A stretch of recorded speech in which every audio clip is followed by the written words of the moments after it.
Test, test, test. You're live. Good morning, Paul. Good morning, everybody else.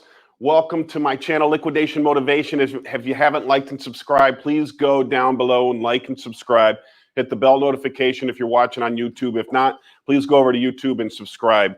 My channel is all about eBay, Amazon, pallets, truckload, bin stores, liquidation store, consignment shops, and building wealth. Who wants to talk making money here? So, I'm all about making money. I'm all about figuring out how to make more money, how to build my wealth, how to build wealth so that I can afford the things in life that I want to buy. All right. So I agree that money doesn't make you happy, but certainly having a nicer car, being able to afford a steak dinner, being able to afford the things that you couldn't afford 10 years ago certainly makes me happier. So that's what I'm all about, making more money. I'm an entrepreneur by trade. The advantage I have as an entrepreneur over somebody who's a worker bee, somebody who trades their time for money, who trades an hour of time for a set amount of money, is that I throw so much stuff against the walls, and I learn from my mistakes. I learn from my failures. I have failed several times in the past, and then you learn from that, and you build a business that's sustainable and that'll work for years to come. So I'm fortunate that I'm in this journey. I've been in this journey for almost 20 years now, from my last bankruptcy, going to college and then starting new businesses all along the way. I'm about 20 years into this section of my journey, and am I rich? I'm not sure what rich is. I'm not sure what success is, but I certainly could retire right now if I wanted to. But I don't want to yet. I'm just waiting. I'm waiting for Bitcoin to go up a little bit more, and then I might think about thinking about hanging up the towel. Who knows? I mean, I'd probably go do something else somewhere where, a little more meaningful. I mean, I love this business. I love the liquidation business. I love flipping stuff and making money. But, if things continue going the way they're going, if the next year is as good as my last year, then I certainly will think about something more meaningful in life that I'd want to do. And what is that? I'm not sure yet. But listen, if you have any questions, if you have any comments, put them down in the comments down below. The best place in Florida to get bin store loads, or do you sell them? I don't sell them. I can get them for you. They're available. I believe they're still available here in Florida. I bought Amazon 6-foot pallets. Now, what the company requires you, they come from Excess Limited, but I bought them from Midtown Liquidators. They require you to wire them $20,000. And then when the invoice comes in, you pay 9% of the invoice. My last load was $15,000. So I believe that works out to like $650 a pallet, which is a really good price. 6-foot tall pallets. The only bad thing about it, there's a really good thing and a really bad thing. The bad thing is it's half food. Some people hate food. I don't mind food because I have a guy that buys my pallets of food. But the good thing about it is there was 12 Samsung S21 Pro Max. I don't even know the damn. But it's this phone right here. It's the latest phone, 108 megapixel camera on this Samsung phone. There's 12 of them in that load, and they sell for $1,000 a piece on eBay. So pretty much I got all my money back by selling these phones on eBay. That's really the way to go to buy those loads. So if you ever want one of those loads, you can contact Excess. I can help you out getting that load. I don't mind helping. Listen, I don't mind helping people out for free, because then my name gets put in front of Excess more and more and more and more and more, right? So then they think about me more and more and more. So whenever they get Florida loads, I want every broker in the country, when they get a Florida load, to think about Tom Schultz, right? Because I don't want to pay $4,000 shipping from halfway across. I'll pay $400 because it's in Tampa, or $400 because it's in Orlando. I'm right in the middle, or $700 because it's in Miami, or $800 because it's in Jacksonville. That's why I want every broker to know my name, to know who I am, to know I own Florida. I don't own Florida, that I want to own Florida. So any loads, there are some loads that I buy out. The only 2 loads that really are furniture loads that I buy out all of Florida. And one is Ashley, and the other one starts with a W, but I'm not allowed to broadcast their name. That's part of the deal I have. But I buy all their furniture loads in the state of Florida. And most of the time it's good. Sometimes it's crappy. But, I guess I just got to ride out the bad ones and be happy about the good ones. So, I am looking to buy out another load. I would buy. My problem is I get my Amazon smalls locally, so I have a constant supply. I picked up 12 pallets yesterday. I got 12 more coming in today. I got 12 more coming in tomorrow. So I have plenty. I probably get 2 truckloads, 2 tractor trailer loads a week of Amazon Smalls locally. I also buy from nonprofits who they bring in U-Hauls full. Then I have Inmar has a warehouse down the road, 20 miles. That is, I buy CVS at about 8% of retail. And they also have Walmart there, but they don't let me buy the Walmart yet. I'm still trying to work my way into the Walmart. I heard an interesting stat today, and I really believe it. Your income is more influenced by your zip code than your, what do you call how smart you are? Yeah, but what's when they, on a scale of 100? IQ. Okay, so your income, see, I'm not even smart enough to know what an IQ is. Your income is more influenced by your zip code than it is by your IQ. So what does that really mean? That really means, like, and I can attest to that. So I'm from upstate New York. I'm from the country part of New York. I'm 20 miles from Canada. And, I come from a small town with not a lot of wealth. Now, there's not a few, there's some people with money in that town because it's a military town, so the military contractors make a lot of money. But the average person is like a teacher, or two teachers living together in my town are rich. That's considered rich in my town. There's not a lot of money. There's a lot of, low-income people, a lot of cheap houses. You used to be able to buy houses there for $40,000 or $50,000, stupid cheap. And, until the military base expanded. So the opportunity to make a lot of money just wasn't there. Now, I did okay. I opened up a liquidation store. I ended up buying the restaurants and my real estate with it. But the minute I moved to Florida, my income quadrupled, because now I have, instead of, I live in a town of 30,000 people, and the next major city is an hour away with 400,000 people. Now I live in Tampa, where the area has like 3 million people. If the whole city demographic, meaning St. Pete, Clearwater, all that area. Orlando's less than an hour away. Lakeland's right in the middle with 150,000 people.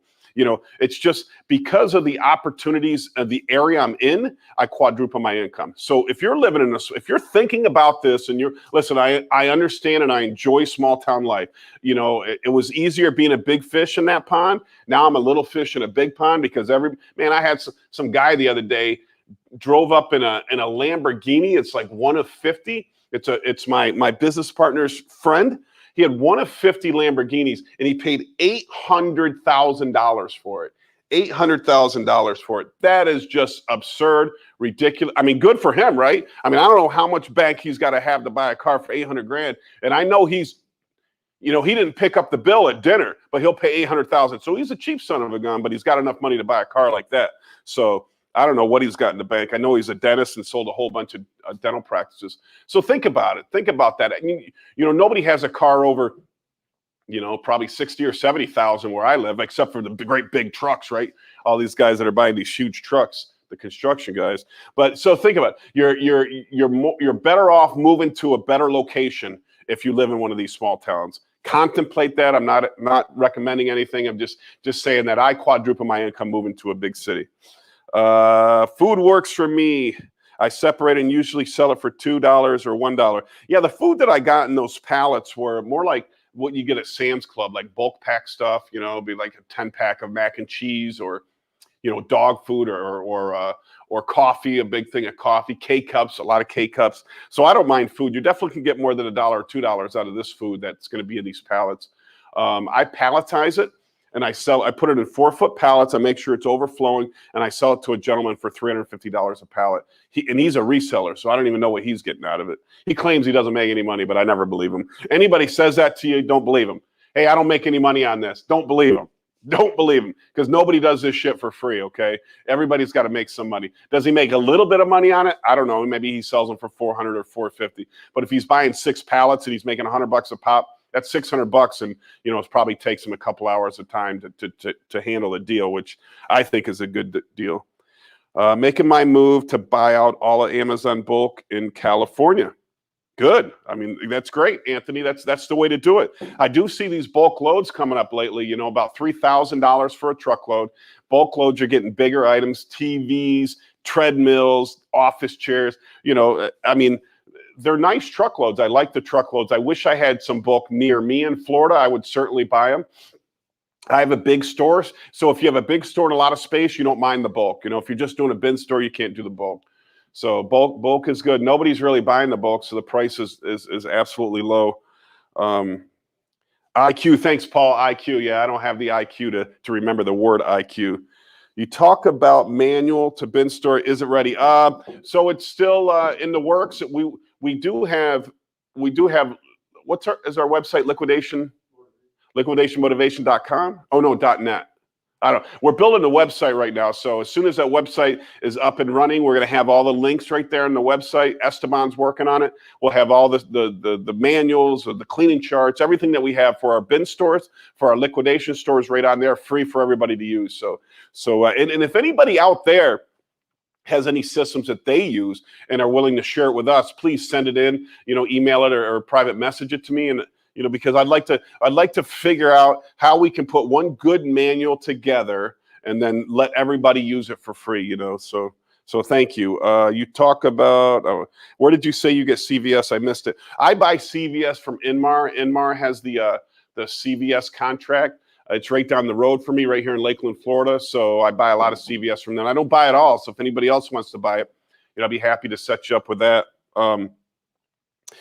I like the CVS. It's clean product. There's no stickers on it. You know, I buy it for 8% of retail. But remember, CVS's retail is a little bit more than you get at Walmart, right? Because they're more convenience stops, not destination locations. So they're a little bit more expensive.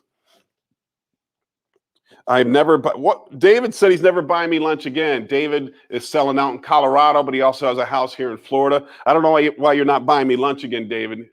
He took me to Hooters the other day. We had some wings, had a good time. Talked about crypto, talked about the bin store business, the liquidation business. I appreciate it, David. I appreciate you buying me lunch. You know, I did see a load. There's a couple things that I wanted to mention to everybody out there that listens. So here's a load that the Bargain Warehouse is selling. So it says, it looks like Amazon Mediums out of Georgia. They're selling the whole truckload for, let me see. I thought it was like $9,700, but they're showing mediums floor to ceiling. I mean, just huge pallets, huge pallets. I don't know if you're on the Bargain Warehouse website. I'm going to show you guys the picture here. I might have to come up to you, see if they can see this, Stan. How close do I have to get? You get right there. Stan's going to zoom in on it. See how high that truckload is? I really like that load. And it looks like mediums. I did buy a load like this before that was no pallets, and it was floor to ceiling with merchandise, but that cost me like $20,000. This one, I think they said this one was $9,700.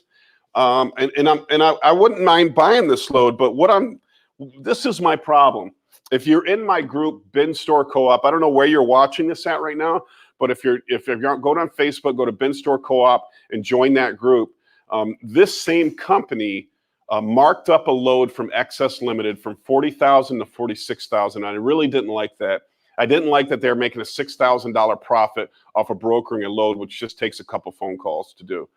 So that upsets me. It upsets me when anybody does that in this business. So if I find you, I'm going to call you out, and I'm going to ask people not to do business with you. So you know, that bothers me about this group. If they, where did it go? So if they were to lower their commissions and actually make it fair so that people like us can make money off this stuff, then I'd be good with it. Yeah. So $97.50 they're selling it for. If anybody knows who the contract holder is for that load, let me know. It might be Excess. I should probably contact Excess. You know, because I'm sure if they're making $6,000 on another other load, this is a lower price load. I'm sure they're making $2,000 or $3,000 on this. So it's $97.50. Maybe I can buy it for $7,000. If I could get it for $7,000, I'd bring the load in right now. I'm looking for a few extra loads. I haven't bought any outside loads. I buy from my local guy in a few weeks because we had so much stuff in our warehouses that I've been focused on getting them cleared out. So we probably have, I don't know what, Paul, like 20,000 square feet of warehouse space back there total. And then we have 2 tractor trailers, and it was all full a couple weeks ago. So I had to stop We bring a lot of it to our bin stores. We bring a lot of it to our out on the liquidation floor. We sell it by the pallet. I'm looking to clear it all out so I can start fresh with new inventory, get everything new and fresh. Because you do get the problem is let's say you get 5 pallets of one item, right? Or like we have these chairs back there. They're nice chairs that we got like 20 pallets of them at one time. So you end up putting a bunch out, and then you have 15 pallets to store, and that just slowly goes down and down and down. I want to just get all that stuff out and start fresh. We also have a ton of bed parts, table parts, stuff like that I got to go through and just take the good stuff out and throw out the rest and just start fresh there. But another load that I wanted to tell you about today was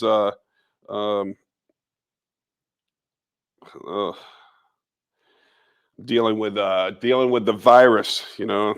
I coach youth football, and some of my kids caught the virus. It's really disrupting the whole system, man. I mean, like one kid gets the virus, and then they have to shut down the whole team for 10 days. After 4 days, everybody can get tested to come back. It's just, man, I don't even know how this season's going to go. How's pro football going to go, right?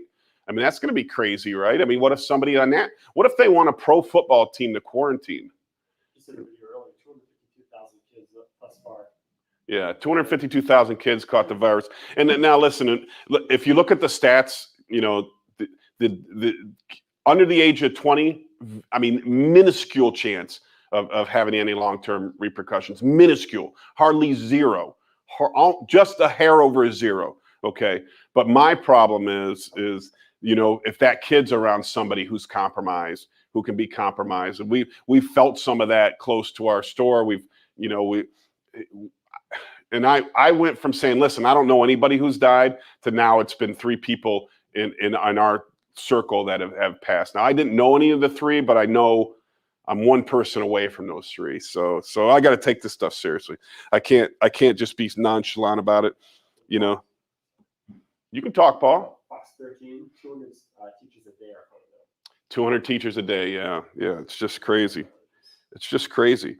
Okay, so the second load I want to tell you about is Colton Carlson. Now, you know what? I don't know what Colton's been. I know Colton owns a bin store and a bunch of other stores. Let me just see. So he says, I got some East Coast bin store loads. I have access to new 6-foot unprocessed program that started last week. I brought in 2 loads and was very impressed by the quality, also great for eBay. They're the cheapest unprocessed loads on the planet. If you can get them cheaper, I will buy you Taco Bell. I love that. I'm purchasing 10 a week to keep up with everyone.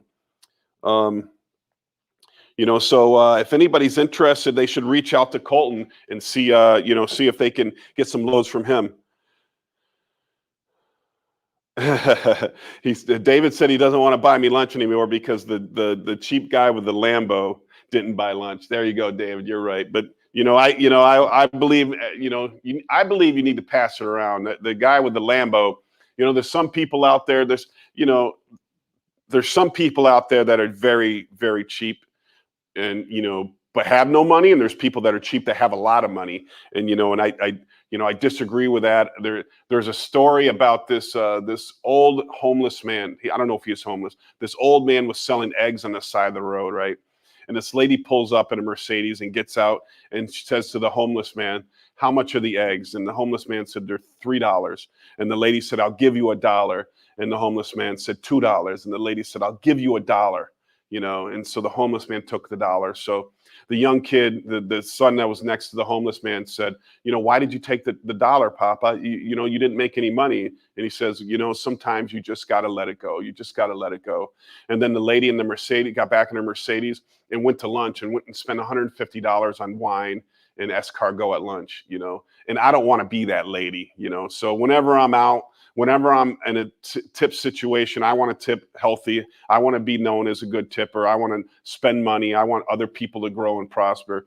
We took a trip to South America, and I'm with my friend who's from there, speaks Spanish. He wanted to negotiate everything because that's kind of the culture he was in, But if it was a fair price, I would buy it. I don't need to get it any cheaper, And I think if you live by those principles, everybody becomes better around you. So don't stiff the people that shouldn't be stiffed in this world. Okay, people that are trying to work, trying to hustle, trying to make money. You know, give if you're fortunate enough to have some money, you know, help them out. And I think that's very important. So thank you, David, for buying me lunch. I appreciate it. That's the bottom line. Daniel, hey, Tom, is there a website app for the people in the liquidation business to list their location, business details? Users could be any customer that wants to be a customer of bin stores to find them. Is there a website or app for people in the liquidation business to list their location or business details? Users could be any customer that want to be a customer. I don't think so right now, Daniel. I mean, sure, that's certainly something that you could head up. You know, pretty much they're just the groups. You know, the Facebook groups. It's all in.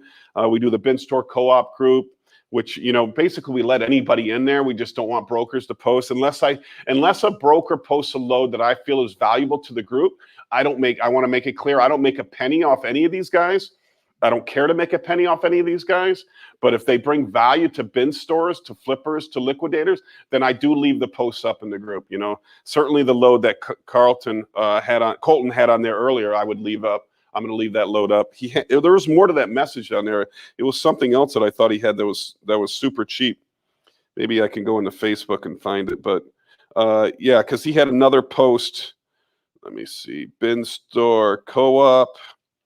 Colton, where's your post, Colton? See there, 18 hours ago, somebody put 2 Target premium bin loads, 17.9, very clean. Who is that? Chrissy Budd. Chrissy, I'm going to have to boot you, Chrissy. Comment your zip code and we'll get you a freight quote. Matt Geegan. See that? Okay, here's Colton's post. So he said something else. I also have full access to SX manifested loads. If you're interested in those loads, I'll charge you $250 plus an upcharge of $100. So he's going to make $350. That is reasonable. All right, that is reasonable. Why is that reasonable?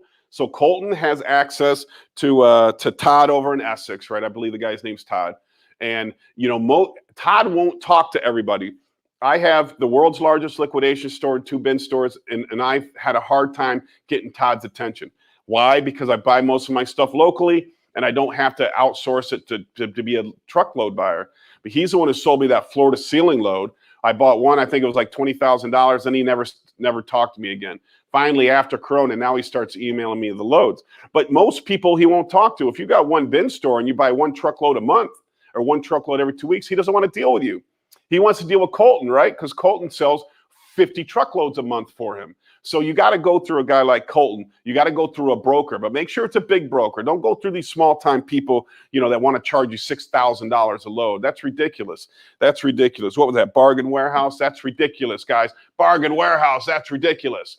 You know, so you know, go to Colton. If you guys are interested, go to Colton. I forget what his. If anybody knows his bin store or his company name, I'd be happy to put it on here. Anybody you know working on something like this? No, I don't, Daniel. I mean, I think that a database like that or an email list would be perfect, would be awesome for everybody in the business. You know, I think that Liquidation Truckload has like 20,000 people in it. So that's a great Facebook group to go into. But obviously you don't have everybody's information. But if you post in there, it goes out to everybody. From your experience, this is DLI. From your experience, what is the percentage day by day from $5 to $1? I mean, $5, 20%, $4, 25. So pretty much, okay. In my pretty much what I'm doing is, let me break it. I don't know the percentages, but let me break it down in an average week on my 5, 4, 3, 2, 1 store. So an average $5 day, which is a Saturday, I do about $4,000. $4 day, I only do about $1,500. $3 day, I do about $1,500. $2 day, I do about $2,000 to $2,500. They like $2 day. And then dollar day, I do another $4,000. So the graph goes like this, right? Your highest days are your $5 day and your $1 day. Then my bag sale days, I do really well, between $3,000 and $4,000. I also, so I have one store that I'm partnered with, Deal Days in Port Richey. I don't own the whole store, so I have partners there. And they do what I believe is a mystery box. So at the end of the week, they put everything in a mystery box and then sell the boxes for $20. That's a good alternative to a bag sale, right? People like the mystery boxes. They like, they'll take a chance on them. It's funny that, when I bought storage units, right? I buy a lot of storage units. I look at storage units today, Paul. I bid on one, so if I win one, I'll let you know. Um, so I'm looking at storage units, right? This one goes for 500, 400, 300. It's filled with stuff, 200, 500, 600. We get to a storage unit that they open the door and it's a mattress. You can't see anything. As far as I know, there's nothing behind that mattress. That goddamn storage unit went for $2,000, right? Because everybody was excited. What could be behind the mattress, right? Took the mattress down as cardboard boxes, all broke. It was horrible. But it's just funny how everybody bid more on something they didn't know. What, you know, they were gambling, right? They were rolling the dice, gambling, just like from Vegas. We were in Vegas 2 weeks ago. You know, they're rolling the dice, trying to hit a home run, which I get. I love rolling the dice. I love gambling. I gamble every day on different things, on different loads. That's why I like unmanifested loads. David said, I appreciate what you have done for me. Thanks, David. We had a good talk the other day. I hope things are going great in Colorado. I saw your picture in Breckenridge. I don't know if that was your daughter or your girlfriend or your wife. I don't know, David, but you know, I saw the picture in Breckenridge. I love Colorado. I've visited a few times. Who owns Amazon FBA liquidation in LA West Coast or contract holder? I know you're out of Florida, but just thought I'd ask. Anthony, I don't really know. I would probably go to Midtown Liquidators. That's Mike Sims' company. He's in California, so he probably has all those contacts. I know I buy loads from Excess Limited, who is a contract holder. I think they're out of Indiana or Ohio. You know, he's in touch with them. You got Colton Carlson I would get a hold of. You know, these guys are the ones that I trust. I mean, there's a lot more out there that I would trust. You know, I know there's some names in my groups that I see all the time, but I just don't.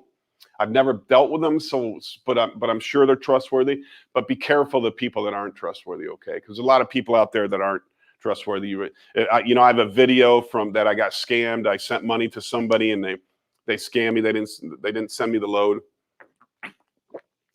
Best thing that you can do is either go in my group, Bin Store Co-op, or go in Truckload Liquidators when you find somebody you're going to buy from, and just put, hey, I'm looking to buy from this person. Has anybody dealt with him? You're going to get 50 people responding, oh, he's a great dude. He's a great dude. Don't deal with her. Don't deal with him. You know, so that's the, you know, the community that we're forming here in all these groups, you know, will help you out. There, you know, most of them aren't. Some people are greedy, right? Because I got hate mail, hate phone calls, people saying, don't tell people about this business. You're going to ruin this business. Amazon's going to watch your videos and stop selling this stuff. Maybe. I don't know. But I'm going to keep talking as long as I can talk, So isn't Colton Nice Finds? I think Nice Finds was Damien, right? Yeah. I mean, they both run it. But I don't think they're not business partners. They just work together, I believe. So Damien was on our show the other day. Colton's going to come on. I did reach out to him. With 7 foot, Dom says, with 7 foot high piece count Amazon loads, what % of the items would you estimate are valued over $10? So I've never bought the 7 footers. I've heard about the 7 footers. You know, they're kind of like a unicorn to me because I've tried to find them and I can't find them. Oh man, hang on, guys. People are calling me in the middle of this. You know, I haven't seen them. How many items are over $10? You know, they're all different. Like the high piece count that I get, you know, very few items. I mean, I don't know. I mean, if you look at Amazon prices, a lot of them are over $10. But I don't like Amazon prices. You know, everything is, you know, they'll be like Chinese private label, you know, exercise bands, right? But on Amazon, they're $40, right? So I mean, but I can't sell them for $5. You know, I get $5 out of them on $5 days. So, But you know, there are some loads that are full. Excess Limited sold that $40,000 load, $400,000 worth of retail, $40,000. And one of our friends bought it up north, and you know, there's still an issue out with it, so they're trying to resolve it. But the point was, when you look at the manifest, it was filled with high-end stuff. So if you can get a manifested load, I mean, look at the manifest. If it's got good stuff, look at the top. Watch out though, because I see loads, you know, sold by these same companies that are processed. They're processed. So they go through them and take out all the good stuff, redo the manifest. They throw one iPhone in there, but then there's 10,000 phone cases, right? Nobody needs that. Nobody needs that. And that's how they can sell them for 6 or 7 or 8%, because they're pulling out all the high-end stuff. And that's not beneficial to anybody in this business. You're going to buy those loads one time and then you'll never buy them again. It's like the never-ending finding a sucker rule, right? That's what they're doing with these loads. And I'm going to tell you, Excess Limited and Essex both do it because they both own retail stores. So they both process loads and sell the processed loads. They also sell unprocessed loads. Those are what I want. So, the bigger fool theory says they're going to sell it to you, and then they're going to find another fool and sell it to them and not find another fool. Hopefully the fools run out. People get educated. People watch videos like this and don't buy those loads. You can't make money on those loads. Nobody makes money on those loads. Even if you buy the load and sell it off by the pallet, the person that you're selling it to is going to get mad at you because there are going to be 9 million phone cases. I mean, the good thing is it's newer phone cases, right? Because everything's fresh off Amazon shelves. So it's not like you're getting iPhone 5. You will be getting the newest cases, but it's just who's going to need 1,000 of the same phone case? You just don't need it. So be careful of those loads. I don't recommend those loads. I mean, they're out there. They're super out there, and good people sell those loads. And I'm not saying I don't like their business strategy. I'm just saying your strategy can't be to buy those loads. Find the ones that are untouched, manifested, or unmanifested cheap, I mean, and then you can do well. I am looking for the 7 foot. I do know that there's a company in Florida, not too far from me, that buys these 7 foot loads and then breaks them down, sells on eBay, makes cheap pallets, makes middle price pallets, and then expensive pallets for bin stores. So you can choose if you want to pay $1 an item, $2 an item, or $3 an item, right? And that works for some people. I don't like it, but that works for some people. I don't mind that business model. I don't like it, so I won't buy from them. But because I want to buy the 7 foot pallets untouched myself. So I mean that's where I'm at with that. So hey Tom, do you buy Lowe's for your bin stores since they are cheap? So I don't. So Lowe's has the general merchandise loads. I think they're like $3,500 or something like that, $2,500 right now. I used to buy them a lot when shipping was cheaper. I was trying to figure out how to get cheaper shipping before Corona. I mean, I think I was paying $1,700 a load before Corona for shipping. I was negotiating with a trucking company to get it down to $1,000 because they were already taking a run to Atlanta. I wanted to bring it back with them. And then Corona hit. Now it's $2,400 to get the same load shipped. And I can't get it any cheaper. So I haven't bought any. I don't mind them. Sometimes they come in crap. I mean, like all crap. Sometimes they come in really decent. What I like is the Home Depot Turbo Smalls. Home Depot Turbo Smalls. Now, my problem is I buy them from Midtown Liquidators. They come out of Indiana. So I'm paying $3,500 to ship them, which puts my price way up there. The load costs about $10,500. I've seen them advertised for $10,000, $10,500. But to order them, to get the Turbo Smalls, it takes about a month, right? Because they're so backlogged with people that want them.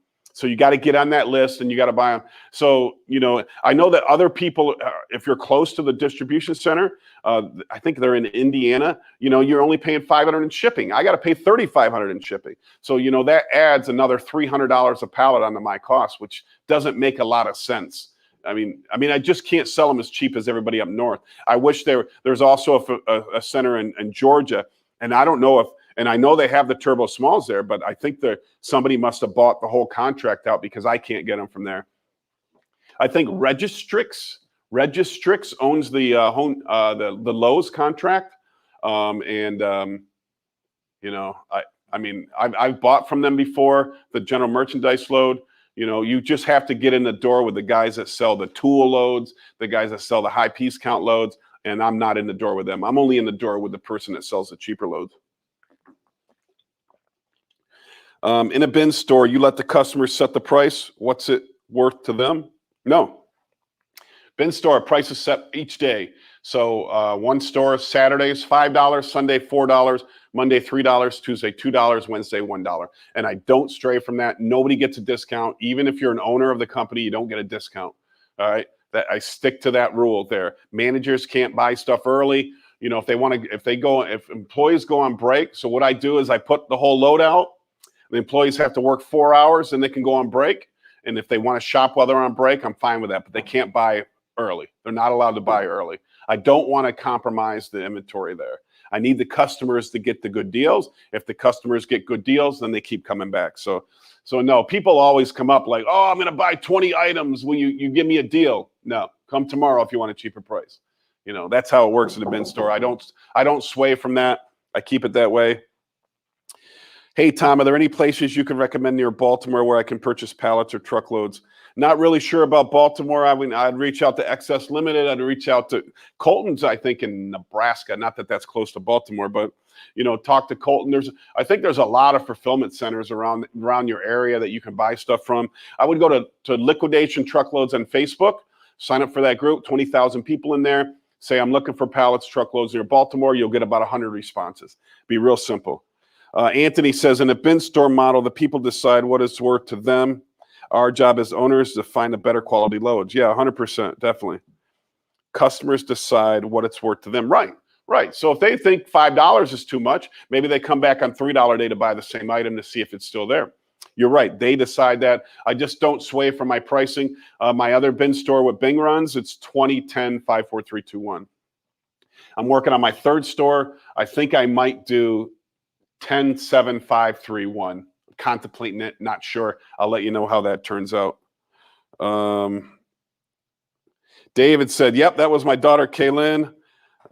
Frontier was $88 right. Oh, a right tackle for the Bucks. She came out for the weekend. You should do a pop-up daughter-daddy weekend with your daughter. Kaylin loved that we had no plan. We just got up in the morning, Googled what she was going on to do that day, and pointed the car in that direction. She had more fun with her dad than her last Disney cruise. Awesome. That's great. I love that, David. Yeah. I have all these trips. You know, Corona definitely, I love to travel. I have all these promises to my kids. When they get 18, I'm taking them to Mexico. Supposed to be 19, taking them to Canada, 21 to Vegas. So, you know, Corona kind of put a stop to all my trips. But, you know, my one daughter is graduating from school, I think in 6 weeks. So it's going to be her Mexico trip. Hopefully we can get back to traveling. Hopefully the craziness, you know, goes away and you know, I can get back to traveling and, you know, give my kid, you know, until my kids get too old. You know, I got 4 kids, right? 20, 18, 14, and 10. You know, when they get too old and move out of the house and, you know, leave me alone, then I'll be traveling by myself. But, you know, I'm excited to go on vacations with them. I've been promising my boys, my 14 and 10-year-old boys, a cruise for years now. And, you know, I didn't deliver. Corona hit. That stalled it for another 2 years. So they're playing football. When football's over, we're going on a cruise. We're going on a Carnival cruise down in the Caribbean. I'm very excited about that. Okay. Well, the questions are running dry. It's been 37 minutes, you know. I mean, if anybody has any more questions, feel free to put it in the comments. You know, I love the flipping business. I love trying to build my wealth. Every month I do a net worth statement. So I can, first of all, because I have all these accounts with crypto that my wife doesn't know about. So I send it to my wife so she can review it. And my goal every month is to have it more than the month before, you know, have more savings, you know, more income, more assets than the month before. And I think it's a pretty good plan to start. It doesn't matter where your level is, doesn't matter where you start, doesn't matter how you start the journey, but what's important is that you do start the journey, okay? You know, the financial system is rigged. It is rigged out there, right? The financial system in this country is set up for qualified investors. Is that what they call them? Qualified investors? Man, why did I forget that term? See, my IQ is very low. I keep forgetting terms. I think it's too much whiskey. But you know, whenever your net worth is more than $1 million, you're an investor that can invest in startups in early stages of companies. And because most people, 99% of us, aren't worth more than $1 million, you know, we can't invest in these companies. So we're stuck to invest in stuff on stocks and bonds on Wall Street, stuff like that, where the same guys that can invest in the early stuff make a commission off every penny we put in. We're called retail buyers, all right? So the system is rigged against retail buyers. That's the normal, common people. That's all of us. That's probably most of you people that are listening. You know, whoever is worth more than $1 million gets to be in those early startups. So it's been a problem for us to build wealth, for the bottom to get to the top, because we can't participate in the system. So that's all changed now that we have crypto. Okay, crypto is the first asset. First of all, it's the best performing asset in history. It has brought great wealth to so many people, and there's no rules or regulations to get involved in it. All right, anybody right now can buy Bitcoin, Ethereum, any of the great. I would stick to the top 10. Anybody can buy it right now and participate in what is the most revolutionary system in the world. Everything's getting digitized, right? Name something that's not getting digitized. Look at your photos. Have you gone to a 24-hour photo developing place lately? Have you bought music on a CD lately? Have you bought a movie at a Blockbuster lately? No, everything's becoming digital. Everything's becoming digital. And the last thing to become digital, because all these old rich people, right, are fighting against it, right? That's the money. And so money's becoming digital right now. China has a digital yuan. America is going to have what they call the central bank digital currency. Going to have one here in America within a couple years. They're already developing it at MIT in Boston. You know, it's all going to be, money will be digital. They're going to get away from paper money because we spend billions of dollars a year printing paper money. So yesterday, the Bitcoin market went down, and I just wanted to explain what happened there. So yesterday, El Salvador made Bitcoin its national currency, not its only, so it uses dollars and Bitcoin, and the market tanked. So it should have been a revolutionary day. The market should have doubled yesterday because of what happened. But think about all the powerful people in the world that don't want us to go to Bitcoin. Think about the people that have millions of dollars in the US dollar, billions of dollars in the US dollar. They're too old. If you're a billionaire, you're probably over the age of 70 or 80. You know, like Warren Buffett, right? I think is 92. He still has a flip phone, right? He doesn't understand technology. But these people can't have their financial system disrupted. So the president of El Salvador, when Bitcoin tanked, you know, I think his name is Buterik, you know, President Buterik, he put a tweet out that said, "Thank you, IMF, for destroying the value of Bitcoin today. We bought more." So they bought the dip. Buy the dip. When any of that stuff goes down, buy the dip. I just want to explain one more concept called dollar cost averaging, because, you know, people get hurt because Bitcoin is very volatile, but it's volatile to the upside. It'll go down 50%, up 75, down 50%, up 75. You know, there's no time in the, if you are looking for 5-year period, you will definitely 10x your money. That's what's historically been happening. You know, so you need a dollar cost average every week. Figure out what amount you can afford. I don't care if it's $5 or $500. Every week, put in that same amount. I would stick to the top 10 on the list. My favorite is Ethereum. My number 2 is Bitcoin. I have most of my money in Ethereum. But of my liquid net worth, I have 100% in crypto. I own 0 stocks, 0 bonds, 0 anything. I own real estate and restaurants, but my liquid net worth is all in crypto, all in crypto. And it's brought me wealth that I could never imagine. And you guys need to start on that journey too. How to find the right load, 6-foot high peak house, Amazon, and I don't get scammed on Manifest. I would, you know, once again, go to, you know, we got Excess Limited, Midtown Liquidators, Colton Carlson. Go reach out to these people. Tell them you're looking for these loads. They're honest people. They're going to do you right. I mean, do you get crappy loads? Even these people can sell you crappy loads. And it's not on purpose. It's just because if you're going to get an unmanifested load, sometimes they're crappy, right? I mean, think about during Corona, we would get some loads. We'd get a 24 pallet load that 80% of it was masks, right? It was crazy, right? And at the time, nobody wanted masks anymore. You know, early on COVID, you could sell the hell out of them, but in the middle, you couldn't sell any masks. So you get crappy loads if you're going to buy them unmanifested. You also get good loads. So be prepared for both ends of the spectrum. All right. Don't get, you know, I think somebody put on one of our groups, like, don't buy from this guy. He sold me a pallet with broken tile cutters. So a whole pallet of broken tile cutters, and for $250, the person was complaining. I'm like, that's a good load. One tile cutter is $100. So if you can take 2 broken ones, make 1 good one, and you know, now you got 100 good tile cutters, sell them. You know, you got to be creative. You got to be, if you just look at broken things, you're going to lose. If you look at potential of broken things, you're going to win. All right. Because broken things still have value on eBay. Broken things can be fixed. You know, it's just part of the business. So get used to it. You're going to get some bad loads. Just deal with it. Don't complain about it. Don't complain about it. But set your expectation. Okay. Say to these brokers, all right, what am I getting delivered? 24 pallets, 6 foot tall, full 1,000 to 1,500 pieces, right? So then if the load comes in 20 pallets, you have a reason to complain. You have a reason, but don't complain about an unmanifested load that's full of firewood, right? I bought a truckload filled with firewood. I live in Florida. Nobody uses firewood in Florida. It's too damn hot. So you can't complain when you buy unmanifested. You can only complain whenever they do not deliver what they promise. So just hold them to what they promise. That's what's most important. Somebody put, it's definitely a grind. I think it's about finding the right suppliers and being honest to our clients in this game. Just by talking to our clients on the phone goes a long way. There. What's that? You missed the one about what is the ideal width of a bin? I don't know. I can't see who wrote that Facebook post there.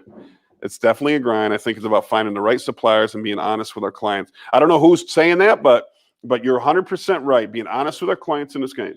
PF liquidation. Oh, PF Liquidation. So I haven't bought anything from PF Liquidation, but just by what you're saying there, you know, you sound like an honest person. Certainly, it's about no broker, a good broker wants you to make money on a load, wants you to be successful because you buy more loads from them.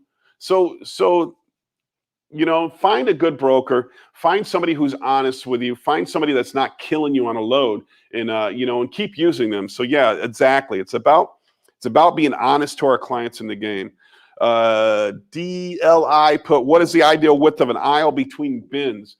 I think the law is 5 feet. The law is 5 feet. I mean, I've never had anybody come in with a tape measure to measure it. We normally do 4 feet.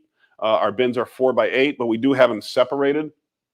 So we certainly can add more bins if we decide to go bigger, which I'm thinking about doing because supply is really up right now.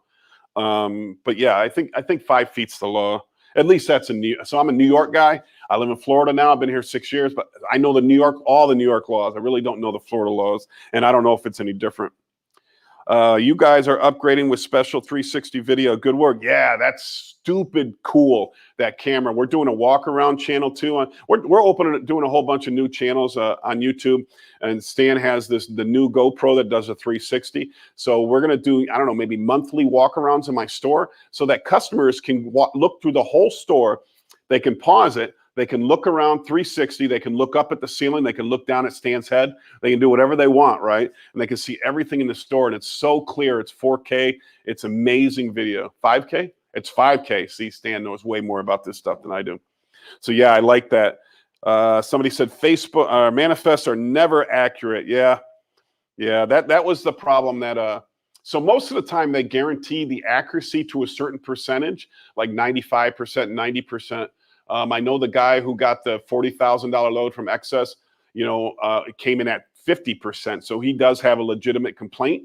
And I hope Excess resolves that with him. If not, we're going to have to blast Excess and make everybody more,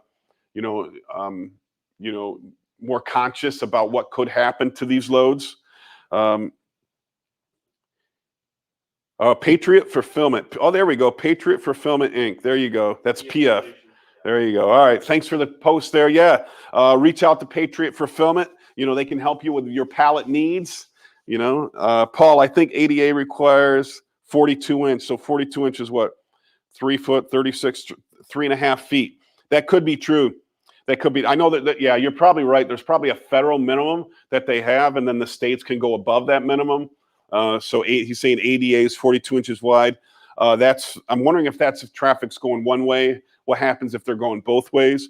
But yeah, that seems kind of small, 3.5 feet. But maybe, yeah, no, that's probably enough to get a wheelchair through. So that's why that's a requirement. Thank you, Paul Antonelli. I appreciate the information. 50 minutes here. Anybody has any other questions? If not, we're going to sign off.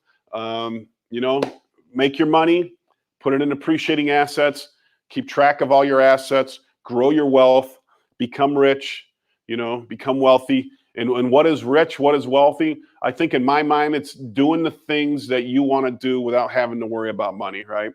I mean, I remember when I was in college and I went to McDonald's, I had to count all my change in order to pay for my meal. Then you graduate to a Applebee's, right? And Applebee's, now I go to Applebee's, then I go to Applebee's and I had to count my bills you know, to be able to afford my meal, but because I'm always conscious of it. And then you move up to a steakhouse. At some point, you don't care about how much the bill costs, all right? And that's because you progress in income as you get older, but you progress in assets and net worth. So the more you make, the more you save, the more you should be worth, and the more you shouldn't have to worry about price, you know? You know, my first car payment was $167, and that was so much to me, man. That was so much to me back in that day, you know, because I was making probably $335 an hour. I'm dating myself. I am 49 years old, so everybody knows I'm 49 years old. I always wonder, like, when YouTubers are talking about they're millionaires, and I'm like, how old are they? And how many years do I have to get to their level, right? Now I'm older than most of them, so no. But I listen to like Grant Cardone or Gary V. Gary V. I think 3 years younger, 2 years younger than me. You know, but he said, you know, he said he worked for his father's liquor store and just saved up a few $100,000 and then invested that money in some early investments, which I'm kind of shocked that they would let him do that with a few $100,000. But that money turned into $10 million. So, you know, that's phenomenal. I am working on some 100x investments in the crypto space with a good buddy of mine, and you know, they could explode. I don't, you know, I'm investing money with him.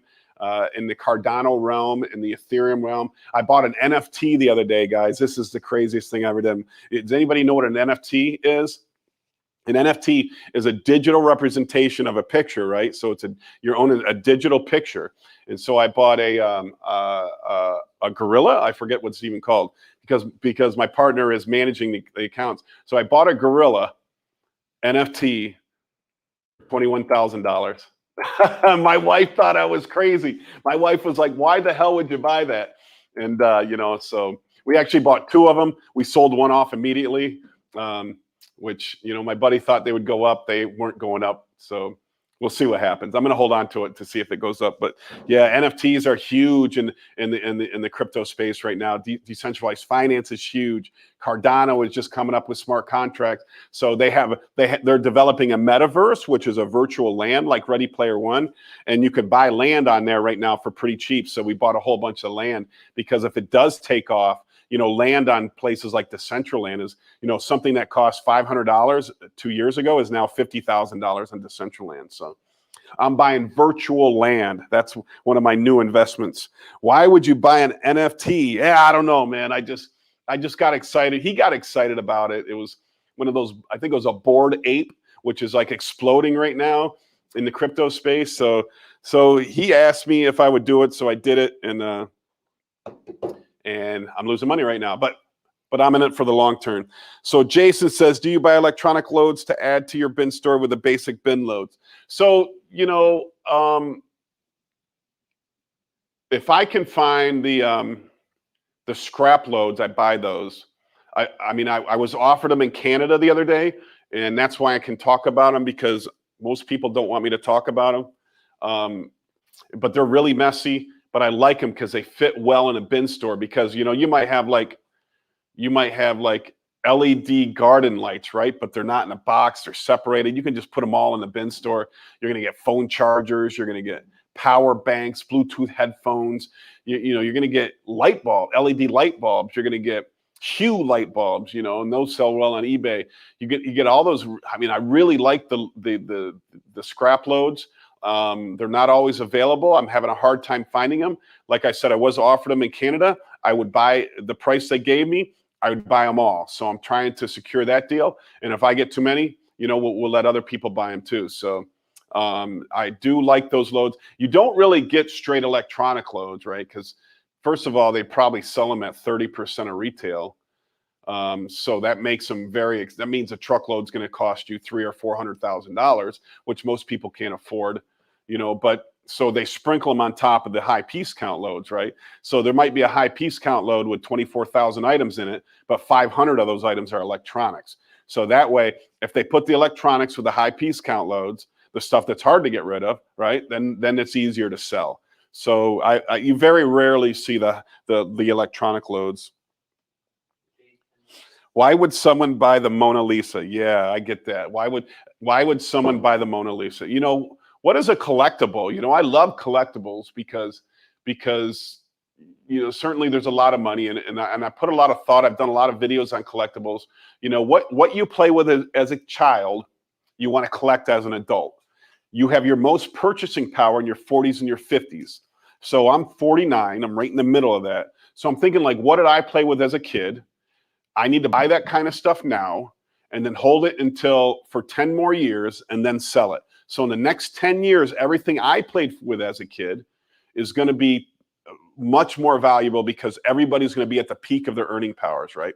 You make a lot more money in your 50s than you do, that you actually earn less money starting in your 60s.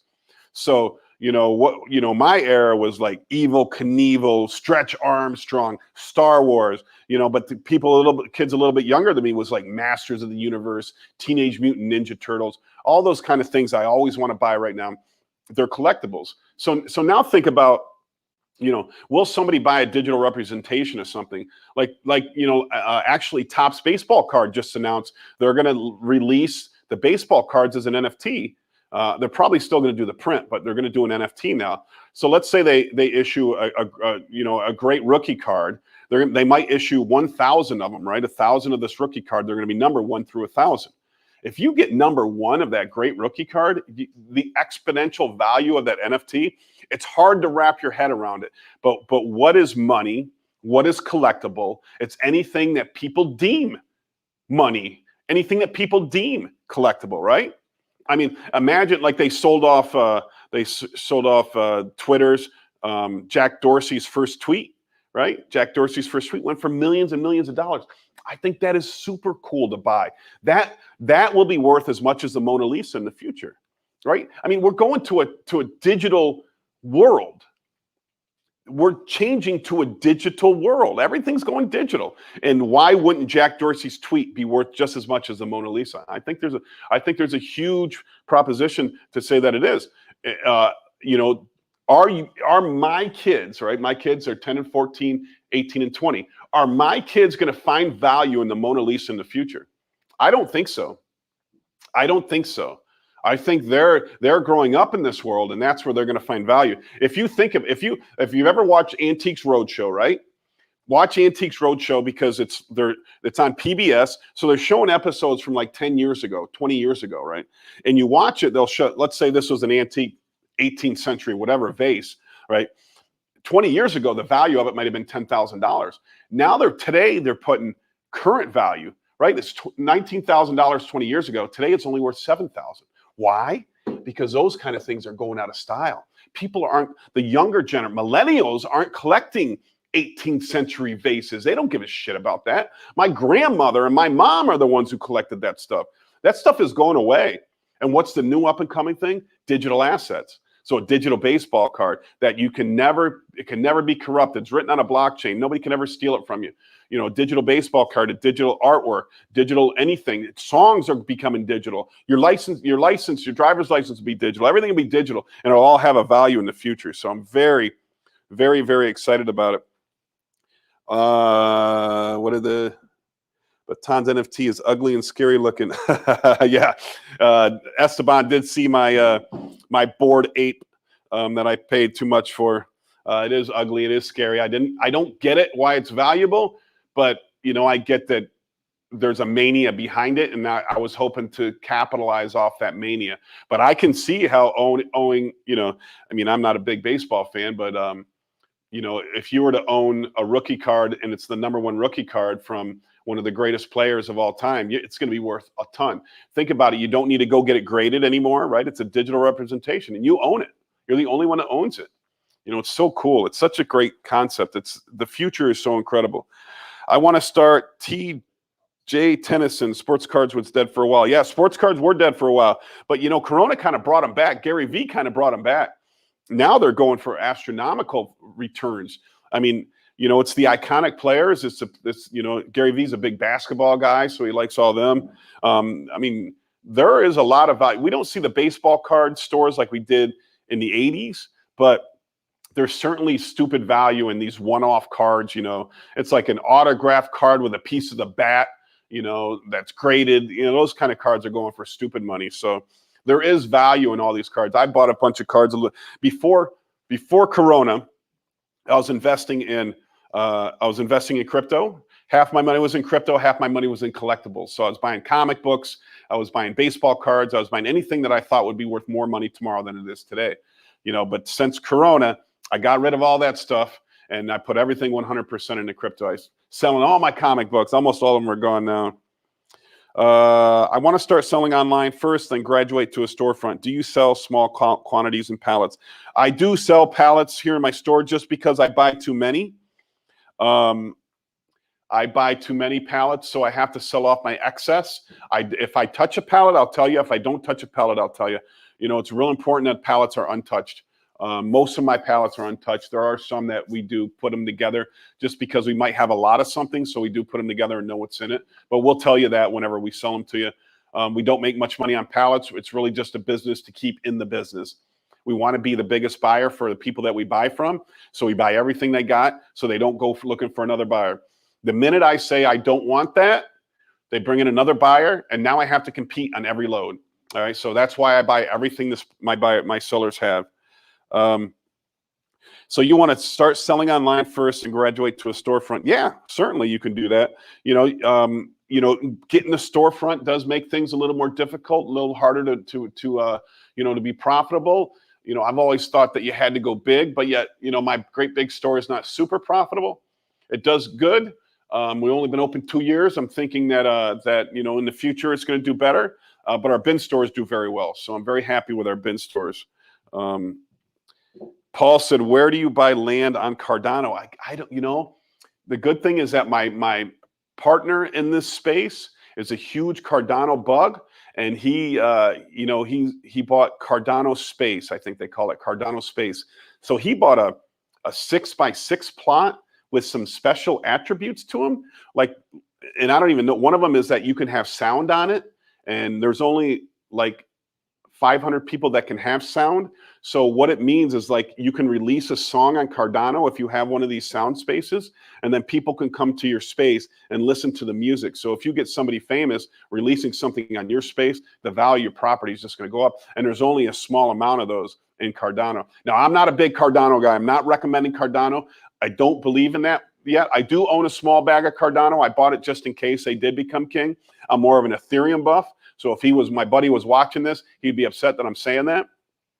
But I wanted to be early to something. Cardano's just coming out with smart contracts, so he figured out how to buy this space, and so we put money into it. So I bought a 3x3 space because there's no more 6x6s available. But his 6x6 space, I think he bought less than a week ago, is already doubled in value. So he's making a lot of money on that. But I don't know where he buys it. I'm going to talk to him later on today. I can find out where to buy it. I think just I know that Ethereum has OpenSea, which is a tradable NFT marketplace.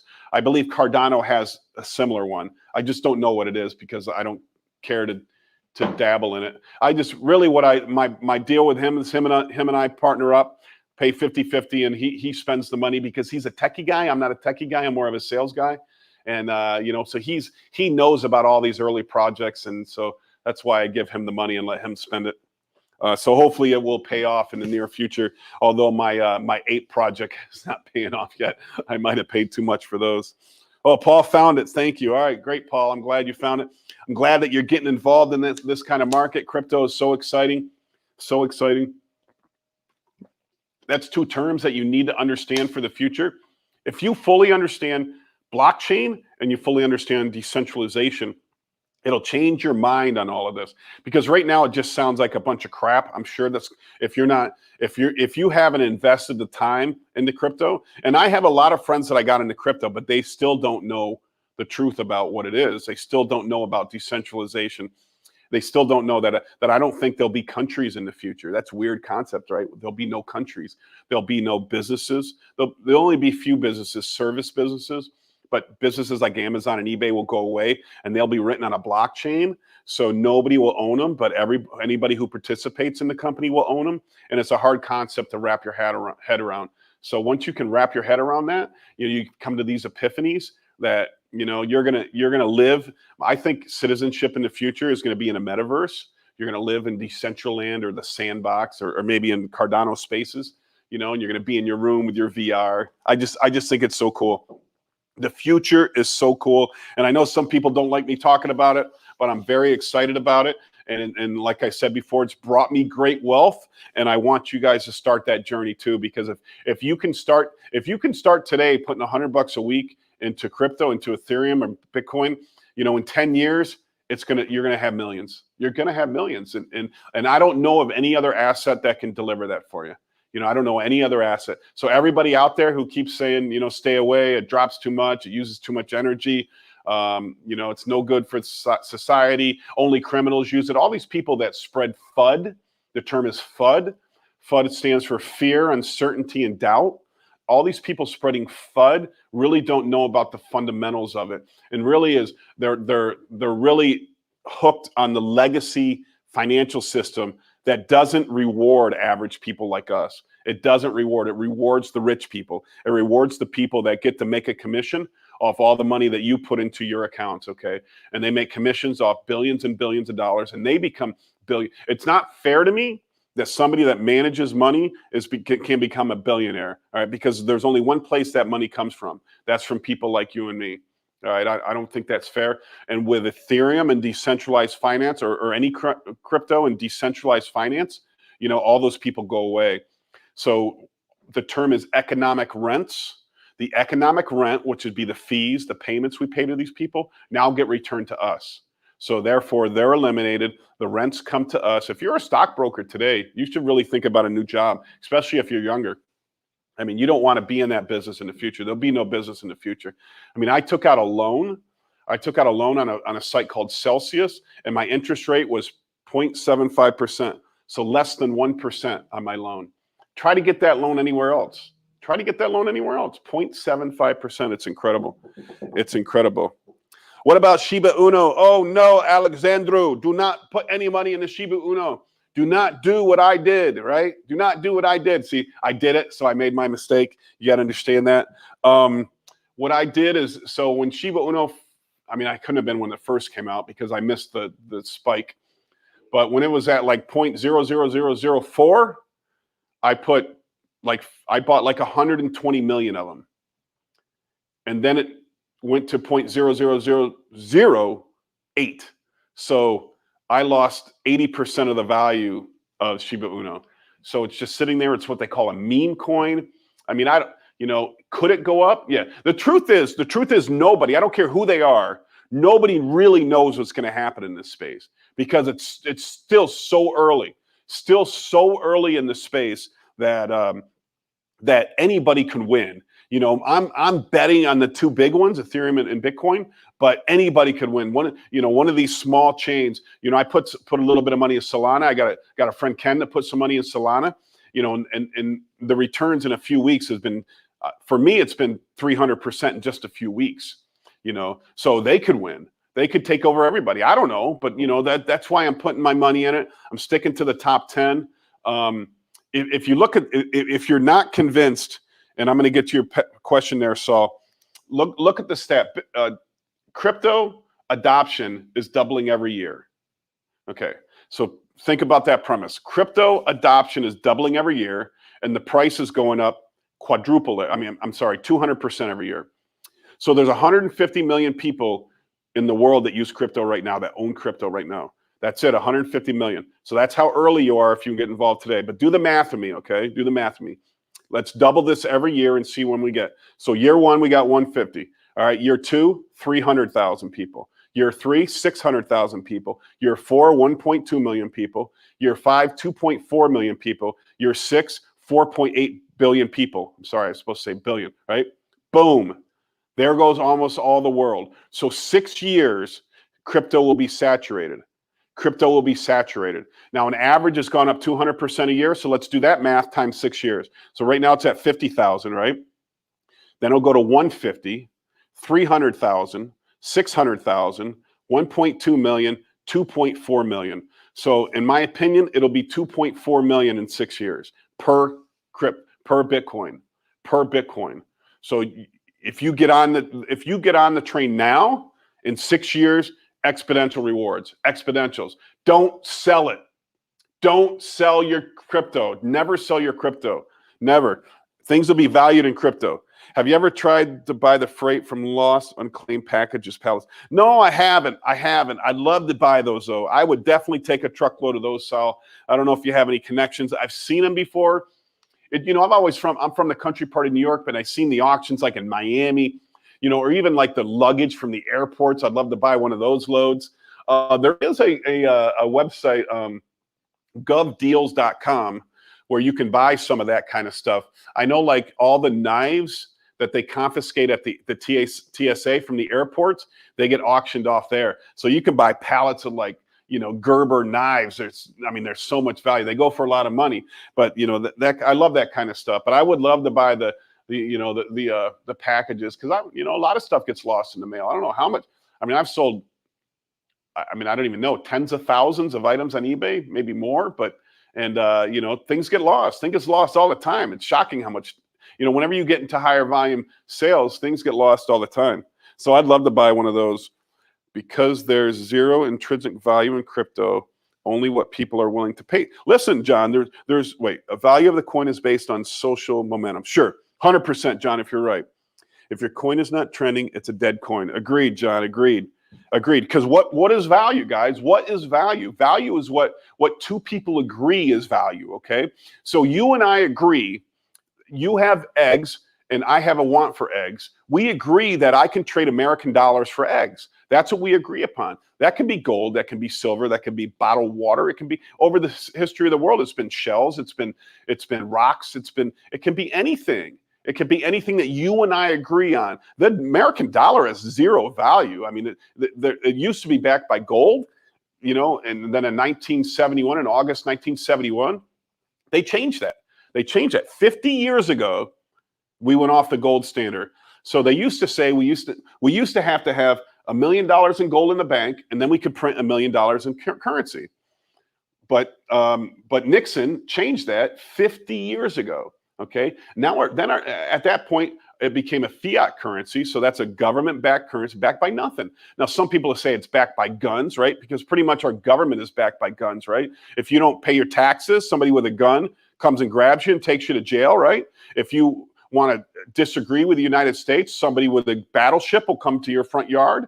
If you want to sell oil to another country, a 10,000 person army will come in there with bullets firing. Now, I'm not looking to get into politics, but I think now that I understand money way better than I did 2 years ago, that I don't, if we can print infinite money, there should never be poverty in the world. There should, everybody should have health care, and nobody should ever go hungry. I just don't understand why that's a bad concept to have. I like that concept. Sound money is not a principle of the United States, but it is a principle of Bitcoin and cryptos. So for some of them. So sound money principles is what solves everything. There's no more overspending. There's no more greed, no more corruption, no more, if you have sound money principles, a pharmaceutical company can't raise something 500%, right? Because we're not printing money. So therefore prices have to stay stagnant. Matter of fact, prices will go down because the value of our money will go up. And that's something we haven't seen in a long time in our country. Sorry, I don't want to get involved in that. Lost and found TSA tokes usually go to Washington State and be auctioned. Yeah, I've seen them on GovDeals. Lost and found in TSA. Yeah, so I've only seen the knives being auctioned off. I've never seen the luggage and the USPS packages. Never. Me and my wife are looking to open a bin store in Mass. Is there an honest dealer to get truckloads from that you may know of? So once again, so who's on my list right now is Colton Carlson, Excess Limited, Essex, Midtown Liquidators. You can contact all those people. But I would go to Liquidation Truckload on Facebook. Put in there where you're at, what you're looking for. Hopefully you can find somebody close. But just remember, the brokers are getting these loads from somebody else. If you can go to the person before them, you're going to save money. You go to the person before them, you can save money. Some of the tiny brokers are brokered loads, right? You don't want to pay all those fees within that, especially if you're paying the bargain warehouse fee, right? What if somebody's brokering a bargain warehouse load? They're already marking up the $40,000 load $6,000, and then the new broker might mark it up another $2,000. Now you're paying $8,000 more than you would have if you went to the contract holder. So try to figure out where these loads come from. Do your research. Google them. Take the title and put it inside Facebook search and see if anybody else has that same title. Because if you look at the value, like they might say a $400,000 load, or the number might be 398,264. Google that in Facebook and see if it comes up anywhere else where somebody else is offering the same exact load for cheaper. All right, that's why you're eliminating the broker contract. All right, now you're going to a broker who's direct to the contract holder. That's where you want to be. You don't want to be at the end of it. And if you can get to the contract holder, which is hard, not everybody can do it. You know, that's where you're going to get the absolute best deal. So I'm not shitting on brokers. I'm shitting on brokers that brokers loads. If that makes any sense. Supposedly coming straight from USPS. Yeah, I'd love to buy. John, I've seen some USPS loads for 52 pallets at 24,000. Yeah, John, where did you see that at? I'd love to see one of those loads. I've never had the opportunity to buy one of those loads. I would though. I would. What do you think would be in there? I mean, shoot, that could be just about anything, right? Yeah, gifts, birthday cards. What do you mail nowadays? I don't mail anything. I mail like rent checks, right? Because a couple of my landlords are like OG, right? They won't let me wire them the money. They won't let me, Zelle them the money or Cash App them the money. I got to mail them a check. I got one store that, man, this guy doesn't even have a cell phone, man. He's so old school. And they don't do anything with tech. I don't like everything's got. I want to wire. I want to do everything over a computer. Send it to you. Send you the money. So what's in the mail? What do people send in the mail anymore?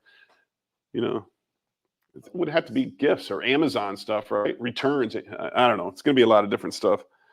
So certainly, Tyran Williams, good. Good luck. I hope you do open a store in Mass. I wonder where at in Mass, Tyran, because I used to live in Mass and I got family in Mass. They live in Attleboro, North Attleboro. I love Massachusetts. A lot of money. Oh, Paul's from New Hampshire. A lot of money out there in Mass, a lot of expensive areas. But I know once you get to Western Mass, it's a lot cheaper out there in, I forget the name of the town. I bought Ware, W-A-R-E. I bought a truck in Ware when I was living out there. Ware. I drove all the way to Ware, found a Explorer when I was a kid. But yeah, Massachusetts is a great state. bin stores work everywhere. If you can find a decent rent, I know where my brother lives in North Attleboro, everything's expensive, but I'm sure in like Providence area, which is Rhode Island, you can get decent rent. I'm sure there's areas of Boston you can get decent rent. I know up north there, I forget what the name of the town, what's the big city up north of Boston there? It was on that HBO special about drugs, ruined the city's reputation. What? Not Worcester. Worcester's out west. You might get a good deal in Worcester. That's a great city. Foxborough. Well, my brother lives next town over for Foxborough, so we'd go to the game all the time when we were down there. What else? Somerville and Reading. Oh yeah, I know where that's at. Somerville, yeah, that's near the Cape, I believe, if my recollection. Oh, Lowell. Yep, Lowell is that city up north. Yeah, they did an HBO documentary about, I think maybe meth or crack, and man, it just destroyed the reputation of that whole town. It was like an ex-pro boxer. I mean, it was just crazy. The town hated it. And so they had to deal for years and years about that reputation. Now I guess it's rebounding. But a lot of those towns, are like the town I'm from, all the manufacturing shut down, right? All the manufacturing shut down. So it's tough. Oh, Lowell, 15 miles north of Boston. Yeah. Yeah, so certainly that's a fantastic area to be in. There's a lot. I mean, when I lived out there, there was flea markets everywhere. And the flea market, like I went to a flea market that had 20,000 people a day go to it. It was incredible. I used to sell there at that flea market. It was at an old dog racetrack. I forget what town that was in, because that would be like 20-something years ago. That's where one of my first starts in the business. Back then I was buying jeans. Somebody was getting used jeans, and then they were dyeing them, right? So I'd buy the jeans off the guy for $6, and I'd sell them at the flea market for $15, 2 for $20, and I would just sit there yelling and screaming, who needs a deal? Who needs a bargain, And then I would start buying stuff from yard sales. I mean, that's kind of the beginnings of my flipping experience. At the time, I was working at Play It Again Sports, so I was learning to buy and sell the used stuff, buy and selling used stuff, so it was very good. Hoping Haverhill or Plainstown, New Hampshire. You know where that's at? Further up, I believe. That's further up. Esteban's from Lawrence, Mass. Lawrence, a good area. Yeah. Anywhere you can open a bin store, it's going to work. Bin store is going to work. The only thing about New Hampshire, I'd guess, would be shipping. Might be a little more expensive to get shipping there, but no sales tax there. All right, nice. Hello, this is Mrs. Attitude 2020. Hi, I'm very close to getting mine open here in Tampa. Oh, Tampa! Down the road, took your advice and just pushed forward. Made some awesome contacts for truckloads. I'm so appreciative of your advice. No, I'm good for you. Listen, I don't look at anybody as competition. I wish you all success. Let me know what part of Tampa you're going in, because I want to open more in Tampa. But I'm probably going to go more toward like Clearwater and St. Pete, down in that area. I know that there's I believe there's one over by Oldsmar that's either opened or opening up. Some people are looking at it. But Tampa is such a big city. I think if everybody stays, and listen, I don't care. If you're better at business than me, then I need to go out of business. But, if everybody stays 15, 20 miles away, there's plenty of people in this area to open up. There literally could be 100 bin stores. I know there's one in, what's the city south of, where is the circus started in Tampa, down south of Tampa? What's that little town? Yeah, like Barnum and Bailey's was stationed, or Ringling Brothers was stationed south of Tampa, in the little town. There's a bin store in that town right there. But Tom, what's your opinion on opening a mini bin store in a commercial business park that has 2 gyms in the park? I've always been against it. I always thought you wanted to be 5,000 square feet. But my old manager has one. I think it's only his name's Dave. I think it's only 1,500 square feet. He seems to be doing well. And then somebody posted on here the other day, they have 6 bin stores. They're 1,000 square feet each, which I never fathomed you can do them in that small of a store, but they seem to be working. They seem to be working. My only fear is being so small. Do you have storage? Where are you going to store your backup? Because you got to have backup, or you got to make sure. See, the problem is, like, you could buy from me because I do have high piece count available right now. But what are you going to do when I run out? What are you going to do when I don't have enough for my store? So I'm not going to sell you any. You got to have that plan in place. You got to understand that it's, you got to have a plan. So always have a plan, guys. Always have a plan how you're going to do the backup inventory. Oh, they're talking together. Tyran, email Paul. There you go, Tyran. Email Paul. You guys can get together, work something out. Help each other in the business, because that's what this is all about. Just helping each other out, giving away the secrets, giving away, letting everybody know how to make money. We all make money together. We build relationships together. If I help you, if I bring you any value, my goal is someday you're going to bring me value. We're going to return it, and we're all going to grow together. That's all I want to do on this channel.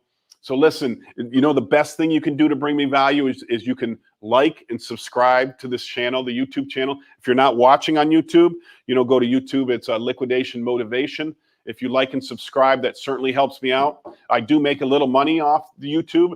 Right now, I make about $400 a month, but Stanley costs me way more than that. So I'm losing money. Right, Stanley?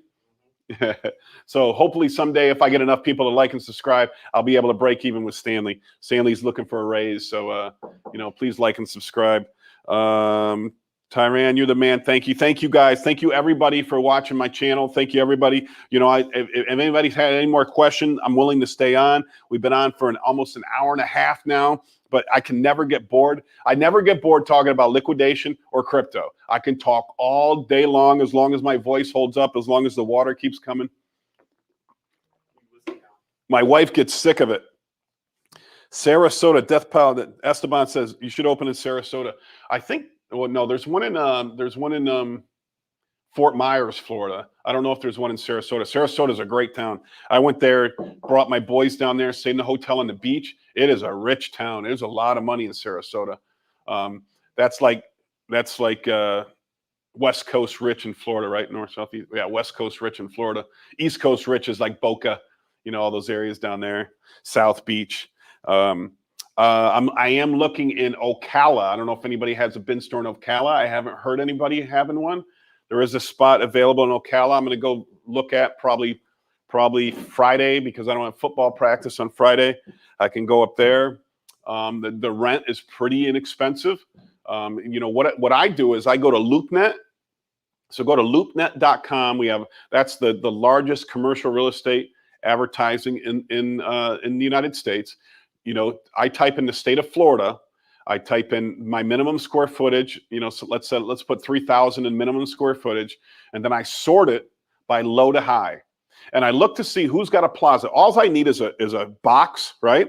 All I need is a shell. I don't care what's inside of it. I don't care if there's no flooring or the walls look like crap. That doesn't matter in a bin store, okay? I just need a shell. I need air conditioning in Florida. Some people don't need air conditioning. We got to have air conditioning in Florida. And I need a large parking lot. If they have those three things, then they fit on my list. And you can, you know, right now I'm looking at spaces that are $3.50 a square foot, $4, $4.50, and $5. I'm looking at all those spaces. I'm going to see which one brings the most value to me, to see which one I can open my next bin store. But I don't want to stop opening bin stores. I am contemplating how I'm going to build my next bins. I'm working on orange crates to be my next bins. I have somebody who wants to sell us 80 orange crates, and they're 4x4. So that would give me 40 bins. I have to build stands for them. If anybody has a good idea on bins, somebody did have some really nice metal bins in one of their bin store pictures. I did like it. My only problem was the sides were only about 6 inches tall. I think that's too short. But they looked very nice. But I'm not trying to look nice. You know, I don't care that I build bins out of wood. What I care about is splinters. You know, that's what I care more about. You know, there is a concept in retail that you keep it looking crappy so that people feel like they're getting a steal. All right. If you have it look too nice, you know, they're going to think that it's overpriced. You know, it's a mental thing that people do. They're super. I was being told about a store out in I think it's like Jacksonville that if you paint the walls, they won't go in there. You know, they're a pop-up liquidation store. They go in there, they blow things out. They want it to look ugly. They want it to be cheap. We talk about Sarasota, you know, it's more flash to have, you know, a bin store in a tourist area, a Sarasota, or you go to a property area, whereas, you know, a $40 item, someone paying $1 is like gold to them. Yeah. So first of all, I don't like ghetto. I will never go in the ghetto, if that makes any sense. I don't, you know, because I don't want to deal with broken windows and homeless people and stuff like that. But I don't mind a community that's a little less fortunate, right? You know, there's a lot of small towns in Florida. There's probably a lot of small towns. I'm thinking about opening one. I'm thinking about partnering with somebody in my hometown of Watertown, New York, and opening a bin store up there. I'm sure there's no bin stores up there. I don't know why I'm not doing that right now. My brother's up there. I should give him a call today and see if he wants to do it. I'm sure he would. I think what Jimmy says, hi, Tom, I think you would do great with a bin store inside Resale America. Yeah, we thought about that, Jimmy. We thought about doing that because I think a bin store did just open in Lakeland last week, maybe.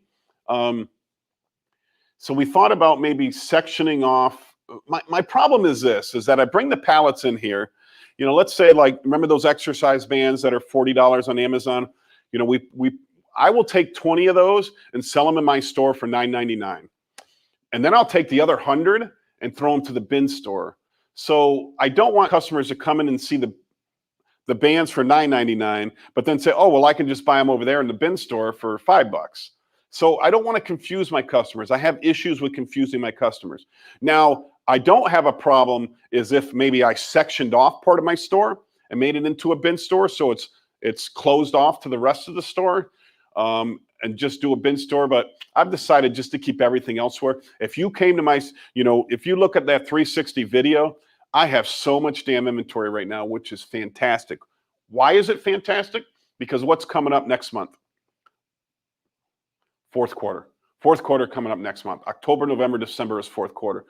Businesses do 50% of their sales in the fourth quarter, and they do most of their profit in the fourth quarter. Okay, so I have every shelf, every cabinet, everything is stocked full. You go to my electronics section, I got hundreds of everything, and I love that. And you know, so I really don't want to. I have too much stuff in my store to section off a 5,000 square. Although I mean, 110,000 square feet, I probably could do it, but I think it'd be more value if I just put it down the road.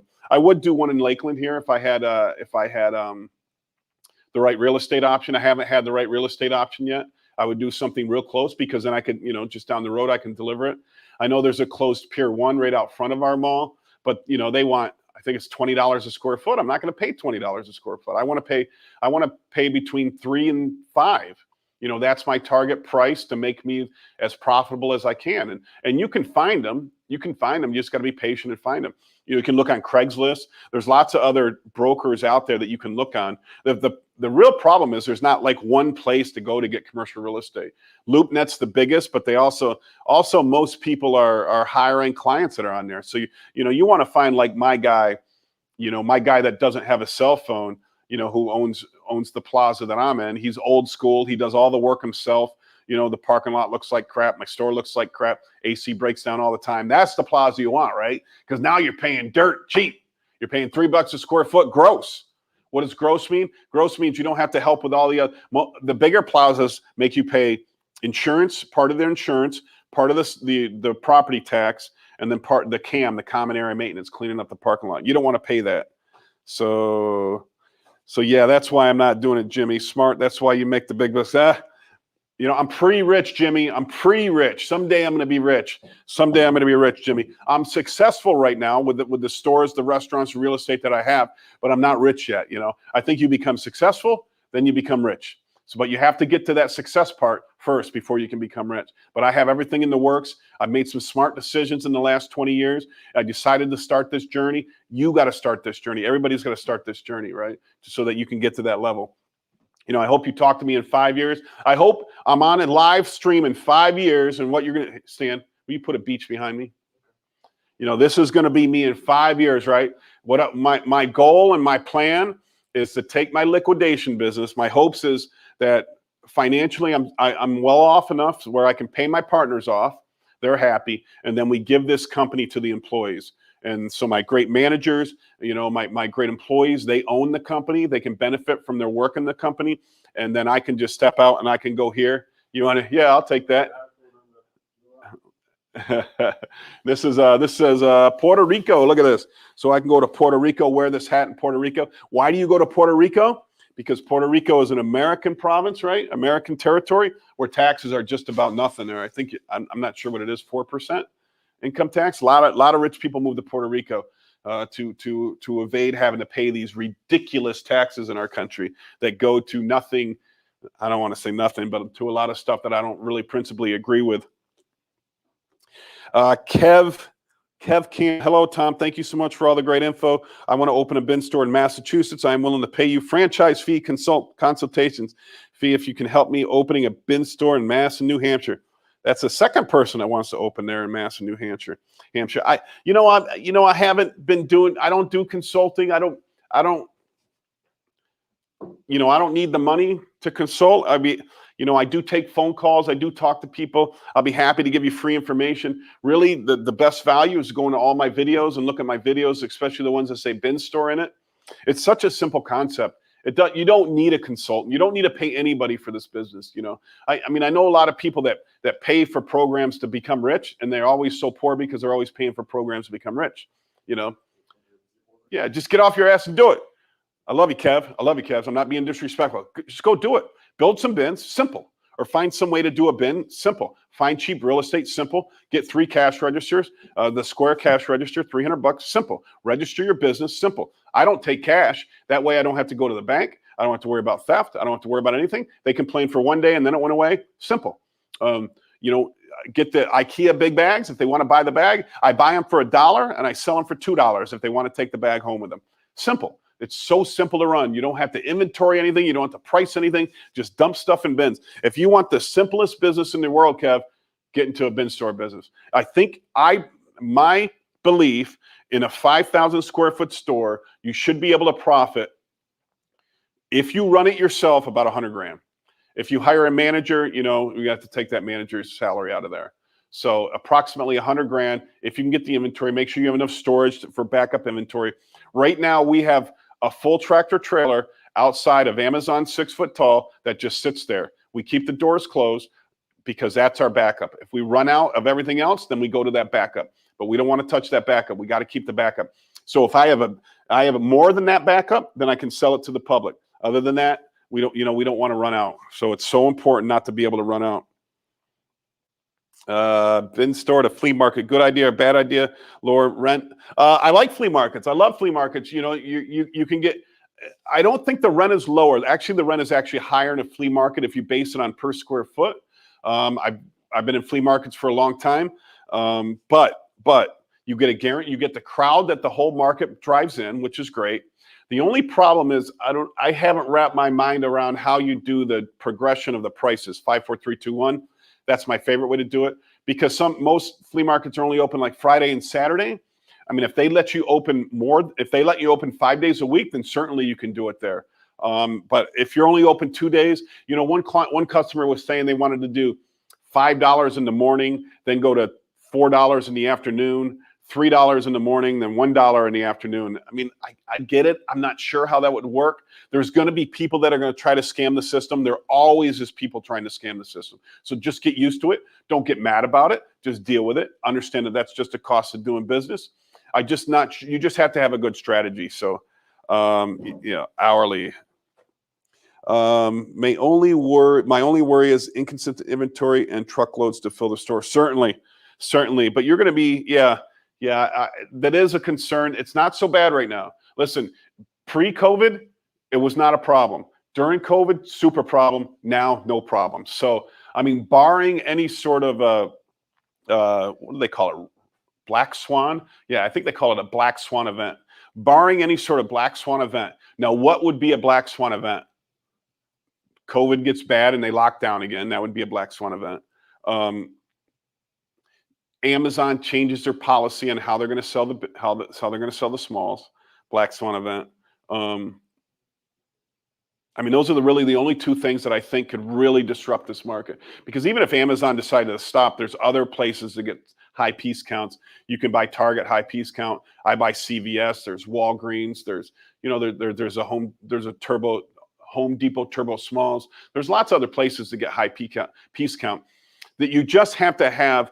You just have to have a business plan that deals with stuff that doesn't fit into your bin store. You know, fit into what you want to put in a bin store. Like even when you buy the Home Depot Turbo Smalls, what I get is I get 12 pallets of smalls, perfect for bin stores. Then I get 12 pallets of mediums. They always mix the mediums with the smalls. I assume they can't get rid of the mediums, so they mix them in with that truckload. So then I have 12 pallets that I have to sell off. And, you know, but I mean, sometimes they're really good pallets. Sometimes they're saws, drills, you know, they're going to be like shop vacs and stuff like that. I like the pallets, but I have a big retail store. If you're just a bin store, you got to figure out a strategy to get rid of all that stuff. So it's never easy. It's, you know, just have a strategy. I like layering it. Amazon, eBay, bin store, flea market, garage sale. Have, you know, 3 or 4 of those layers. Craigslist, Facebook Marketplace. Make sure you have a strategy that incorporates 3 or 4 of those items in there, okay? If you plan on doing one, don't be in this business. You have to incorporate 2 or 3 or 4 of these items in there, okay? Because everything's on different levels. When I found the 12 cell phones like this in my store, they're not going to sell. On Amazon, I was blocked. But on eBay, I got $1,000 a piece out of them, okay? But then I also, with that same truckload, I got thousands of phone cases. Threw them on my bin store. If I didn't have a bin store, I'd have a yard sale or a flea market to get rid of the low value items. So you got to have all those levels. Daniel, aren't bin stores that are next to each other a good thing? If it's a destination location, buyers from one will go to the other and vice versa. Everyone wins. Yeah, I agree with that. You're probably right. I'm just saying if you're fresh and you're going to open a new store, I would think you'd want to strategically not be near another store. But I get what you're saying.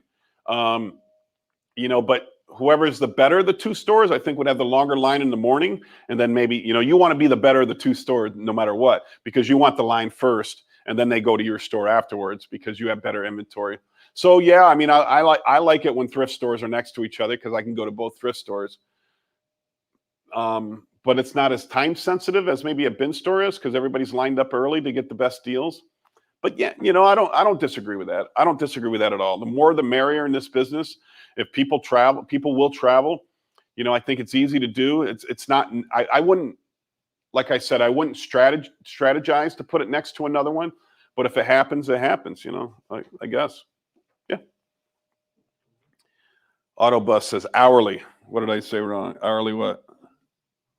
I think they're talking about hourly on the flea market, doing a bin store in a flea market. Yeah, you can do that. My thought was this. All right, let's say at 12 o'clock you go from $5 to $4. So I want to buy a whole bunch of stuff. So it's $11.59. So I stack a whole bunch of stuff in a corner of a bin, and then I go out, right? I don't buy it. I go out, and then I come back in. I go right back to my stack, and I buy it all. So I get it cheaper.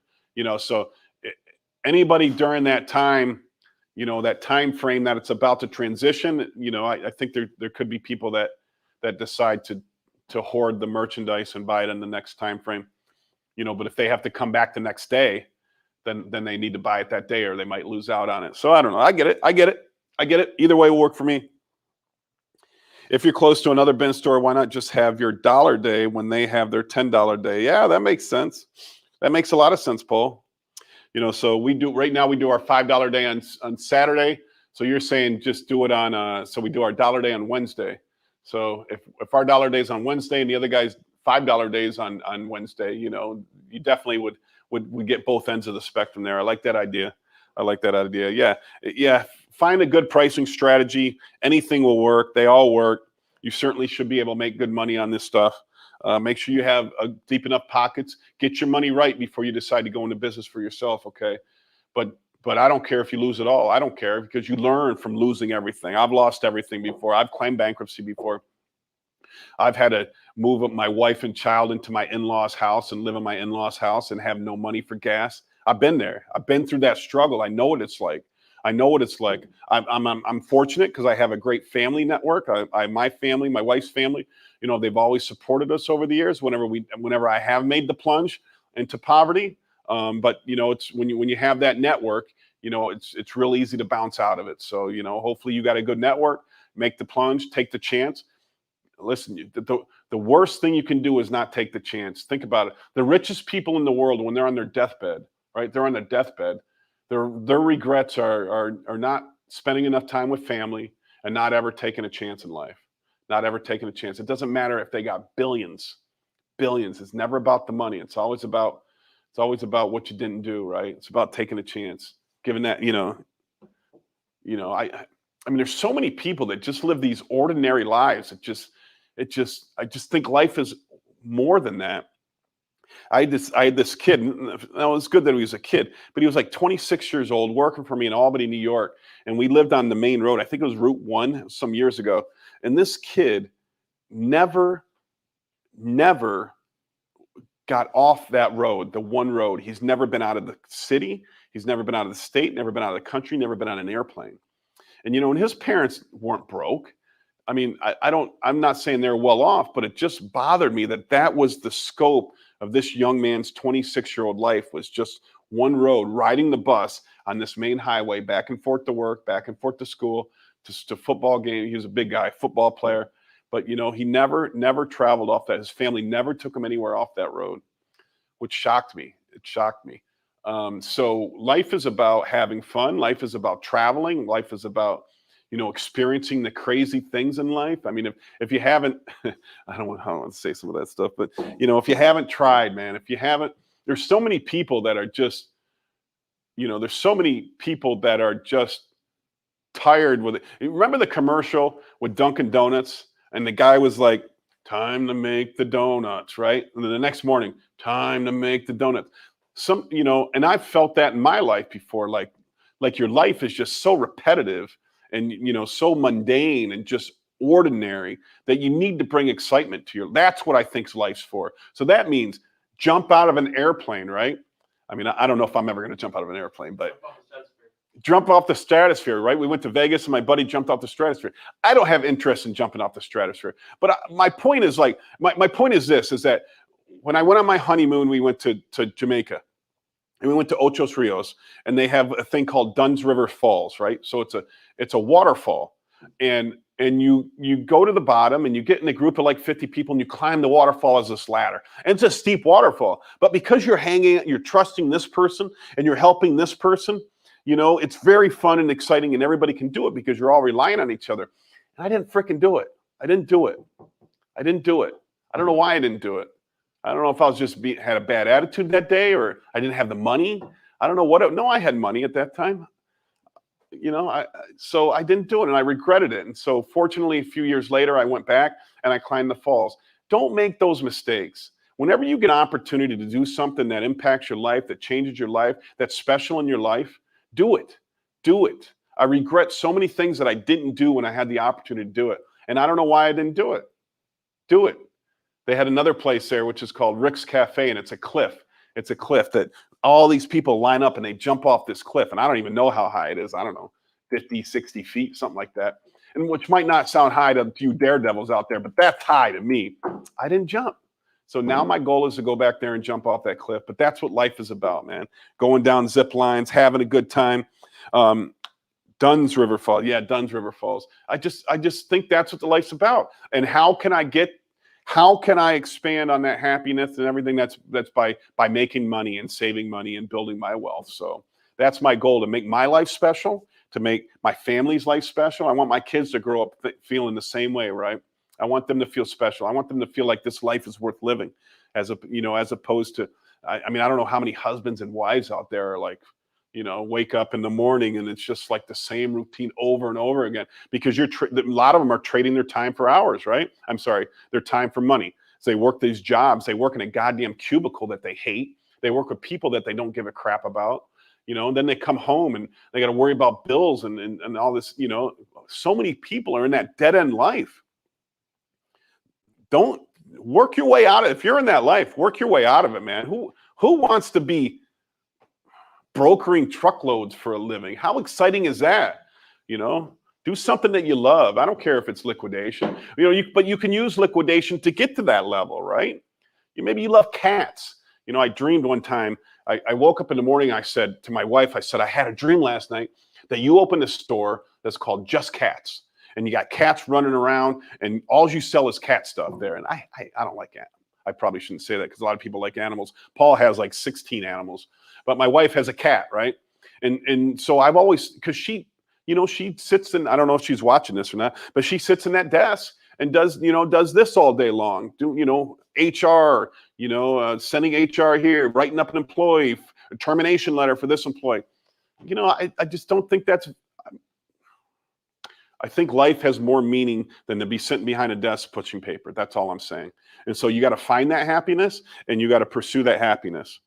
That's what I think it's about. Miss Attitude, Dunn's Rivers Fall. Yes, so much fun. Miss Attitude, absolutely Tampa. That's a great place to go. If you haven't done it, go there. Who we got here? Oliver.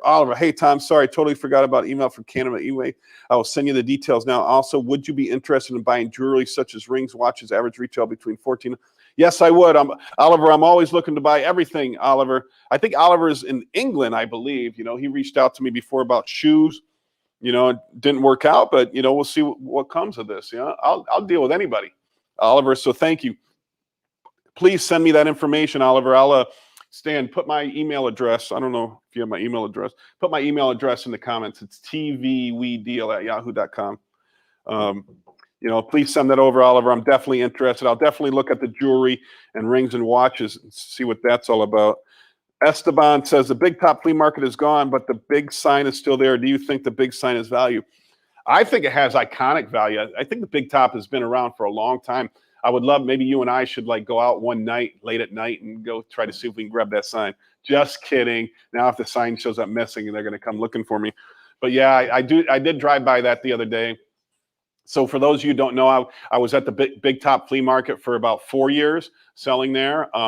Whenever I found this Amazon contract, I started selling there. I did very, very well. It changed my life. It changed my vision, changed everything about my life. So, I have a special place in my heart for the Big Top. I'm glad that I'm at Resale America now because it's got air conditioning fixed now. They never had air conditioning. So for years I was there without air conditioning. It was hot during the summertime. But, that's what you got to do, right? You got to do the hustle. We had the right price to be there, and it worked out real well for us. So, yeah. Life, where are we at? About 800 items in the moment on the wedding bands and rings. Oh, yeah, Oliver, I'll take a look at that.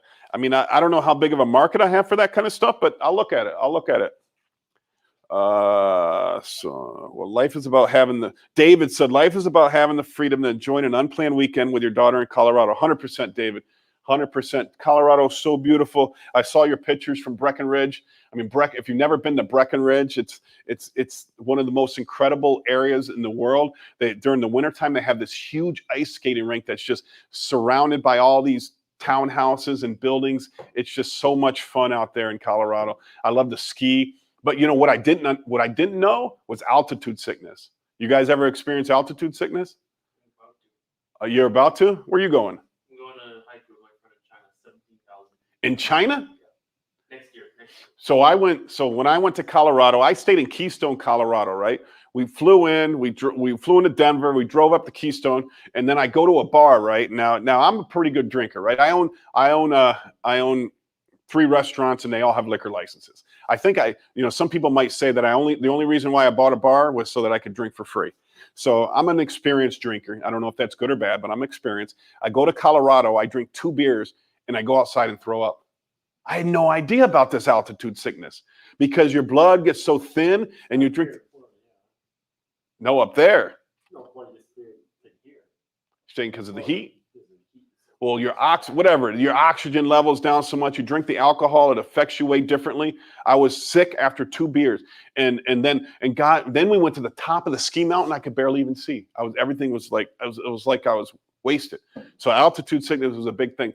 One of my buddies didn't feel it at all, and another buddy never left the Airbnb we were at. Never left because he was so sick. So you got to deal with altitude sickness in Colorado. But it's one of the most beautiful places in the world, Breckenridge. There we go. All the things there. Boy, hour and 50 minutes. I don't mind answering all the questions. I love it. I love this business. I love everything about it. But this looks like a great place to sign off. Please, anybody, if you have any questions, reach out to me. We'll probably do a live again tomorrow. We like doing these lives. Even if we get one person on, this is really, if you're looking for help and consultation, this is really where to do it, right? Because you can ask me all the questions you want on here. I'll answer them the best of my ability. If anybody has any pictures of their bin stores they want to send us, or any good ideas on bin stores, send it to us. Maybe we'll post your picture up here. Promote you a little bit to our fans. But anyways, so please, if you haven't liked and subscribed, go down below and subscribe. YouTube channel, Liquidation Motivation. This is the only way that I get to break even on Pay and Stanley. Resale America is my store, 110,000 square foot liquidation store in Lakeland, Florida, the former Macy's. Deal days, we got one in Winter Haven, 2820 Recker Highway. We got one in Port Richey in Jasmine Plaza. Go over there and see Jen. Tell Jen I said hi. Yes, but now I didn't get anything done for 2 hours. I got you, David. I got you. All right, guys. Signing off for now. Thanks for watching. Now go out there and make some money. All right, ladies of Lakeland, call Grady Judd because we have just stolen some shoes. That's right, we bought 1,200 pairs of Macy's shoes that range in average retail $80 to over $200, and we're blowing them out. We got brands like Coach, Calvin Klein, Michael Kors, DKNY, 1,200 pairs of shoes. That's right, and we're blowing them out for $20. So remember, Resale America in the former Macy's is now selling Macy's shoes for only $20. Come down to Resale America where we sell for less.